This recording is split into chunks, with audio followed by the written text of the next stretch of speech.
Një 39 vjeçar shqiptar u arrestua nga policia greke, ndaj të cilët ishte në pritje një urdhër arresti evropian, i lëshuar nga autoritetet belge.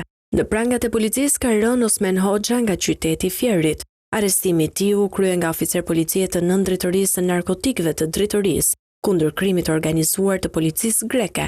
Urdhër arresti kishte të bënte me përfshirjen e Osman Hoxhës në një organizatë kriminale me seli në Belgjik, e cila dyshohet se është aktive në importimin e sasive të mëdha të kokainës nga Amerika e Jugut në vendet europiane, si dhe në kultivimin e plantacioneve të marijuanës dhe funksionimin e impianteve të përpunimit dhe riformulimit të drogës jashtë vendit. Konkretisht, arrestimi i Hoxhës lidhet me sekuestrimin e një kontejneri në shtator 2024 në portin e Antwerp, i cili përmbante 500 kg kokainë. Shqiptari i arrestuar është dërguar në prokurorinë publike kompetente, kur është caktuar masa e paraburgimit, ndërsa hetimi për rastin vazhdon.